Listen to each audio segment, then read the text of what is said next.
నమస్తే welcome to yo-yo TV. దేశంలో సార్వత్రిక ఎన్నికల సమరంలో 2 దశల పోలింగ్ ముగిసింది। మొదటి దశలో 102 స్థానాలకు, రెండో దశలో 88 స్థానాలకు పోలింగ్ జరిగింది। మూడో దశలో 94 స్థానాలకు పోలింగ్ మే 7న జరగనుంది। ఈ 3 ఫేజ్లతో కలిపి 284 స్థానాలకు పోలింగ్ పూర్తవుతోంది।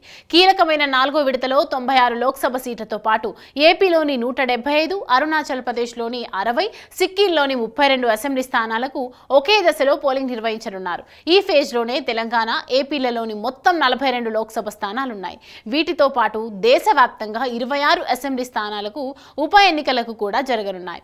4వ విడతతో మొత్తం 380 స్థానాలకు పోలింగ్ పూర్తవుతుంది। అప్పటికే కేంద్రంలో ఏ కూటమి అధికారంలోకి వస్తుందో అంచనా వేయవచ్చని అంటున్నారు। అయితే ఈలోపే ప్రధాని మోడీ, బీజేపీ అగ్రనేతల ఉపన్యాసాలు వారి పార్టీకి మెజారిటీకి తగినన్ని సీట్లు సాధించే అవకాశం లేదన్న అనుమానాలను ప్రతిబింబిస్తున్నాయన్న చర్చ సర్వత్రా జరుగుతోంది।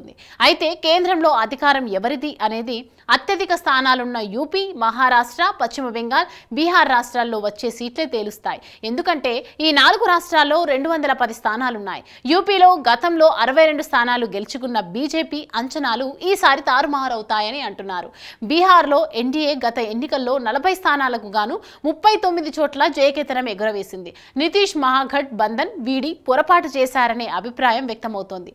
ఆయన అధికారం కోసం ఎన్డీఏ కూటమిలో చేరడం రాష్ట్రానికి ఒనగూరిన ప్రయోజనం ఏమీ లేదని అక్కడి ప్రజల భావన। దీనికి తోడు ఎన్నికల షెడ్యూల్ తర్వాత అక్కడ కూటముల్లో మార్పులు చోటు చేసుకున్నాయి। నితీష్ ప్రభ మసకబారటం, ఇండియా కూటమి బలంగా ఉండటంతో అక్కడ ఊహకందని తీర్పు ఉంటుందంటున్నారు। మరో కీలకమైన మహారాష్ట్రలో మొత్తం 48 స్థానాలకు 41 చోట్ల గెలిచింది।